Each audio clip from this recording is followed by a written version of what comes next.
Jal Jeevan machine డబ్బులో ఎంత డబ్బు ఉండిందంటే జల్ జీవన్ మిషన్లో హర్ ఘర్ జల్, ప్రతి ఇంటికి రక్షిత మంచినీరు.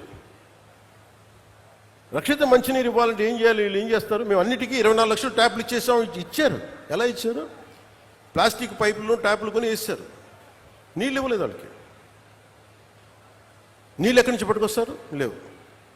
అసలు ఎక్కడా కూడా మేము ఇన్ని వేల కోట్లు ఇస్తామంటే కేంద్ర ప్రభుత్వం చాలా గొప్పగా ఉంటాయి వాళ్ళ ఆలోచనలు. వాళ్ళు ఏం చెప్పారంటే ఎక్కడైతే రక్షిత మంచి రిజర్వాయర్ వాటర్ ఉందో దాని నుంచి మీరు లైన్లు తీసుకొని మీరు వీటికి డబ్బులు వీటికి మీరు ఇంటింటికి ఇవ్వండి. కనీసం ఇంటికి 55 లీటర్ల నీళ్ళు ఇవ్వండి, తాగునీరు. ఇది వాళ్ళ ప్రోగ్రాం. కానీ వాళ్ళు ఏం చేశారంటే కొన్ని గ్రామాల్లో కొన్ని చోట్ల పైపులే కదా మేము ఇంటికి ఇంత ఇచ్చేసామని చెప్పి పైపులు ఇచ్చేశారు. నీళ్లు కనెక్షన్ లేవు, అర్రాకొరగా వదిలేశారు. దాదాపు ఎంత శాతం దుర్వినియోగం అయిపోయిందని మీకు చెప్పలేండి. కడుపు మండిపోతుంది. ఇవన్నీ చూసి ప్రధానమంత్రి గారి దగ్గర నుంచి ఏమొచ్చిందంటే జలశక్తి మినిస్టర్ నుంచి మేము ఎందుకు కంటిన్యూ చేయాలి ఇది? మేము ప్రజల కోసం మేము డబ్బు ఇస్తుంటే ఇలాగ అడ్డగోలుగా మీరు నిర్లక్ష్యంగా చేస్తే మేము ఎందుకు ఇవ్వాలి డబ్బులు? వాళ్ళని కన్విన్స్ చేయడానికి పట్టింది. ఇందాక శ్రీనివాస్ వర్మ గారు చెప్తున్నారు, తపన పడుతున్నారంటే మీరు డబ్బులు ఇస్తే మళ్ళీ మీరేం చేస్తారో తినేస్తారేమో. వాళ్ళని కన్విన్స్ చేయడానికి నేను చెయ్యని ప్రయత్నం లేదు. గౌరవ ముఖ్యమంత్రి చంద్రబాబు గారు కానీ చేసిన తర్వాత అడవి తల్లి బాట తర్వాత లేదు వీళ్ళు జెన్యూన్గానే చేస్తారు. ఎంత నేను పర్సనల్గా తెలిసినప్పటికీ మీ పెర్ఫార్మెన్స్ ఎలా ఉంటుందో అని నమ్మిన తర్వాత ఈ రోజున ఇన్ని వేల కోట్లు వస్తున్నాయి అంటే దానికి మీరు నమ్మి గెలిపించారు, మేము నమ్మి మీకోసం పనిచేస్తాం. అదే ఈరోజు కదిలించింది. 1005 కోట్లతోటి 625 గిరిజన గ్రామాలకి 1069 కిలోమీటర్ల శ్రీకారం చుట్టాం. ఇవన్నీ చెప్పిన తర్వాత ఎవరి డ్యూ రికగ్నిషన్ వాళ్ళకి ఇచ్చాం.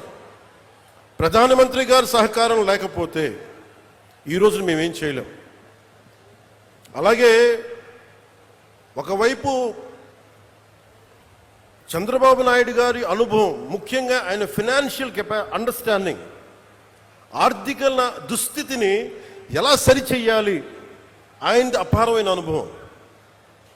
ఆ అపారమైన అనుభవం వల్లే ఉన్న తక్కువ వనరుల్ని ఎంత ఇంపాక్ట్ఫుల్గా ఎంత ఎఫెక్టివ్గా వాడాలి అనేది వారి అనుభవం చాలా చాలా చాలా పనిచేస్తుంది. నేను ఏ ఆశయం కోసం అయితే 3 పార్టీలు కలవాలనుకున్నానో దానికి ఈరోజు మన ప్రాజెక్టే నిదర్శనం. ఈరోజు ఈ అమరజీవి జలధార దానికి అదే నిదర్శనం. ఈరోజు మనం ఎక్కడ చూపించలా, మనం ఎక్కడా కూడా నిలబడ్డాం, మనం ఎక్కడా కూర్చోబెట్టి కాంప్లసెంట్ యాటిట్యూడ్గా ఎక్కడ చూపించలేదు, మనం ఎక్కడ భయపడం. అలాగే కాంట్రాక్టర్స్ కూడా చెప్తా ఉన్నాను, అధికార యంత్రాంగానికి కూడా మీ సమక్షంలో సూచిస్తున్నాను. రోడ్లు వేసేటప్పుడు కానీ నాణ్యత లోపించిన, అలాగే రేపొద్దున జేజేఎం వర్క్స్లో అమరజీవి జలధార చేసేటప్పుడు నాణ్యత లోపించిన దీని మీద చాలా స్ట్రిక్ట్ అండ్ స్ట్రింజెంట్ పనిష్మెంట్ ఉంటుంది. ఎంత పెద్ద మనసుతోటి అడగకుండా, నాకు ఎవరో కూడా కాంట్రాక్టర్స్ తెలియదు, నాకు వాట్ ఎవర్ ద ప్రాసెస్ మీరు చేసుకున్న సంబంధం లేదు, కానీ నాకు మటుకు క్వాలిటీ పైప్ లేయింగ్ కావాలి, క్వాలిటీ రోడ్లు కావాలి. ఇది చాలా క్లియర్ కట్ ఇన్స్ట్రక్షన్స్ ఇస్తున్నాను పంచాయతీరాజ్ శాఖ ఉన్నతాధికారులందరికీ. ఎక్కడ కూడా మేము కల్పించుకోం. ప్రజలు ఏదైనా రోడ్లు బాగలేదని మీ దృష్టికి పట్టుకొస్తే పైపులు కానీ దయచేసి దాన్ని కరెక్ట్ చేయండి. అలాగే ఈ రోడ్లు వేసే పరిస్థితుల్లో మీరు 27కి మనం ఇవన్నీ చేస్తూ ఉన్నాం, గోల్ కోసం చేస్తున్నాం. దీంట్లో మీరు కొంత సహకారం ఇవ్వాలి. ఎందుకంటే ఈ పైపులు చాలా గ్రామాల నుంచి రావాలి కాబట్టి కొంత అసౌకర్యం ఉంటుంది.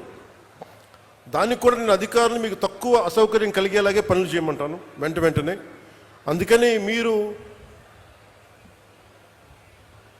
మీ చిన్నపాటి రోడ్లు ఏదైనా ఇబ్బంది ఉంటే ఈ ఎక్స్కవేషన్ వల్ల, ఈ పైపుల కోసం భూమి తవ్వకాల వల్ల కొంచెం ఇబ్బంది ఉంటే మనస్ఫూర్తిగా, ఇది మన భవిష్యత్తు కోసం చేస్తున్న కార్యక్రమం కాబట్టి మీ అందరూ మనస్ఫూర్తిగా నన్ను మమ్మల్ని సహకరించాలని మనస్ఫూర్తిగా కోరుకుంటున్నాను.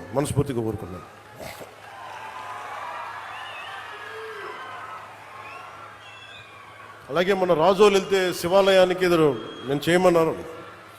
సో మన కోనసీమ కాబట్టి చెప్తే మన పక్కనున్న కోనసీమకి చెప్తామని మళ్ళీ ఇదే సమక్షంలో ఖచ్చితంగా వారికి కోనసీమ రైతాంగానికి కూడా మేము అండగా నిన్న మీటింగ్లో పెట్టాం. అలాగే మీకు సంబంధించి ఆ శివాలయానికి కూడా నిధులు ఏర్పాటు చేస్తాం. మన మనసు ఎంత మంచిది అంటే తెలుగు వాళ్ళ ఐక్యత, తెలుగు వాళ్ళ మనసు. నేను మొన్న కొండగట్టు ఆంజనేయ స్వామి నాకు అపారమైన నమ్మకం. తెలంగాణలో ఉన్న కరీంనగర్ కొండగట్టు ఆంజనేయ స్వామి మీద ఆయన పునర్జన్మనిచ్చిన వ్యక్తి. ఆయనకి అక్కడ దర్శనానికి వెళ్తే వారు అడిగింది నాకు, అక్కడ ఉన్న భక్తులు కానీ ఆలయ నిర్వాహకులు అందరూ అడిగింది, ఆంజనేయ స్వామి ఆలయంలో భక్తుల సౌకర్యార్థం 2000 మందికి సరిపడా దీక్ష విరమణ మండపం కావాలి. అక్కడ దీక్ష విరమించి వాళ్ళు టీటీడీకి వెళ్తారు, తిరుపతి దర్శనానికి వెళ్తారు, మీరు కొంత సహకారం ఇవ్వండి అంటే చాలా వెంటనే తీసుకున్నాను. దానికి వచ్చిన తర్వాత దాన్ని పర్స్యూ చేసిన తర్వాత ఈ రోజున గత 2 రోజుల క్రితం 96 గదుల సత్రం నిర్మాణానికి 35.19 లక్షల వ్యయంతో టీటీడీ బోర్డు ఆమోదం తెలిపింది. దీనికి గౌరవ ముఖ్యమంత్రి శ్రీ నారా చంద్రబాబు నాయుడు గారికి, టీటీడీ చైర్మన్ శ్రీ బిఆర్ నాయుడు గారికి, పాలక మండలి సభ్యులకి, అధికారులకి, అలాగే TTD executive officer Shri Anil Kumar Singhal గారికి, అడిషనల్ ఈవో శ్రీ వెంకయ్య చౌదరి గారికి, joint executive officer Shri Veerabrahmam గారికి, అలాగే ప్రతి ఈ ప్రాసెస్లో ఉన్న నిలబడే టీటీడీ బోర్డు సభ్యులందరికీ, ప్రతి ఒక్కరికి, పాలనా మండలందరికీ పేరు పేరున నా మనస్ఫూర్తిగా నా హృదయపూర్వక ధన్యవాదాలు తెలియజేసుకున్నాను. అలాగే తెలంగాణలో ఉన్న భక్తులందరికీ కూడా మీరు దీక్ష విరమణ చేసిన తర్వాత తిరుమలకు వెళ్ళి వెంకటేశ్వర ఆలయం మీ దర్శనం మరింత సౌకర్యార్థంగా ఉండాలి మనస్ఫూర్తిగా కోరుకుంటూ, ఎందుకు అంటే ఇంకొకటి, కొంతమంది సామాజిక మాధ్యమాల్లో ఆంధ్ర డబ్బు మీకెందుకురా అని చెప్పి మాట్లాడుతూ ఉన్నారు. అది చాలా తప్పది. హైందవ ధర్మం ఎక్కడున్నా, భారతదేశం ఎక్కడున్నా, అది ఆంధ్ర ఇలా ప్రాంతీయతలు పట్టుకురాకండి. హైందవ ధర్మం ఎక్కడున్నా హైందవ ధర్మాన్ని కాపాడుకుంటుంది. అందుకని దయచేసి ఈ సూడో సెక్యులరిస్ట్ యాటిట్యూడ్ తోటో ఇలాంటి వితండవాదాలతోటి మీరు ఇంకా చెడగొట్టకండి. ప్రాంతాలతోటి, ప్రాంతీయతలతోటి, కులాలతోటి, భాషలతోటి ఇంకా దేశాన్ని నాశనం చేసి కూర్చోబెట్టారు. ఇంక చాలు ఇలాంటి పిచ్చి మాటలను, ఇలాంటి వాదనలు ఆపి కొంచెం కన్స్ట్రక్టివ్గా ఆలోచించండి దయచేసి అందరూ. అలా మీ అందరికి కూడా ప్రత్యేకించి ధన్యవాదాలు తెలుపుకుంటూ, నాకున్న కోరిక ఒకటే, నేను పదే ఈ కూటమి స్థిరత్వం కోరుకుంటున్నాను. ఈ కూటమి స్థిరత్వం, నేను చాలా బలంగా ఉంటాను. పోలీసు కూడా నిన్న అధికారి సీఎం గారు కూడా చాలా సెలవు ఇచ్చారు. మీకు ప్రజలకి కష్టం కలిగితే ఏది కూడా సహించం.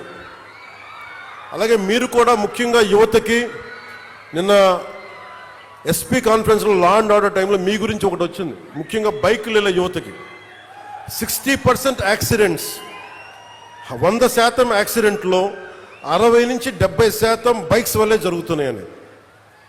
మీకు తల్లిదండ్రులు బైకులు ఇచ్చింది, మీరు జాగ్రత్తగా వెళ్ళాలని. దయచేసి నేను మీ అందరికీ గెడ్డం పట్టుకొని మరీ బతులాడుతాం, దయచేసి క్షేమంగా వెళ్ళండి ఇంటికి. పోతే ప్రాణాలు తిరిగిరావు. మీరు బాగుండాలని కదా మేము చేసేది. అందుకని అలాగే మా ఆడపడుచులకి, మా అక్క చెల్లెలకి, యువతులకి మీ గురించి ప్రత్యేకంగా మీకు ఎప్పుడు అండగా ఉంటాం. మీ కాళ్ళ మీద నిలబడగలిగేలా ఎంఎస్ఎంఈ పాక్స్ ఇవన్నీ వస్తూ ఉన్నాయి. మాకు కొంచెం మరింత సమయం ఇచ్చి ఎప్పుడు మాకు తోడ్పాటునివ్వాల్సిందిగా మనస్ఫూర్తిగా కోరుకుంటూ, నిరంతరం మీ సేవలో పవన్ కళ్యాణ్. జై హింద్.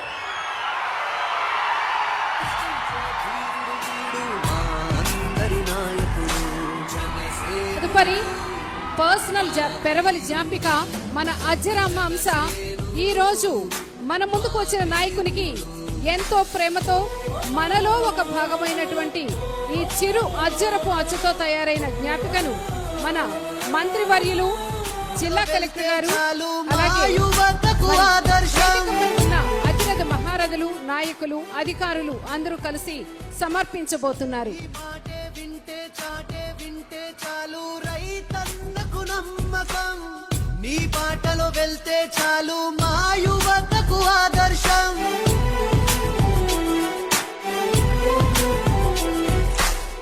నీ మాటే వింటే చాలు రైతన్నకు నమ్మకం, నీ బాటలో వెళ్తే చాలు మా యువతకు ఆదర్శం.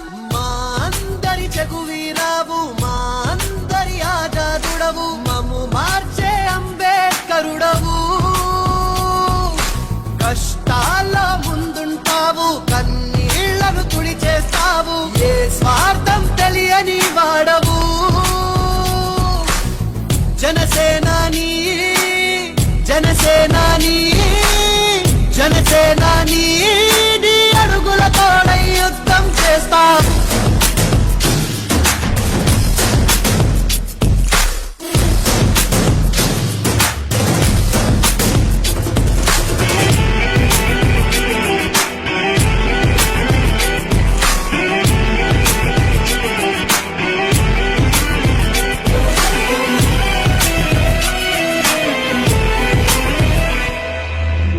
ఉన్నోడు లేనోడంటూ తేడా చూపని నీ గుణం, నీకెదురుగా వచ్చే వారికి నీ చూపే శాసనం.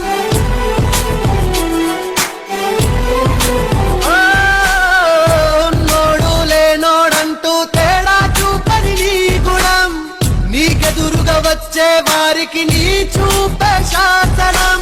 మా సైన్యం నువ్వయ్యావు, మా ధైర్యం నువ్వయ్యావు, మమ్ము నడిపించే నాయకుడవు. మా గుండెల చప్పుడు నువ్వు, మా రామ బాణం నువ్వు, నూరేళ్ళు సల్లంగుంటావు. జనసేన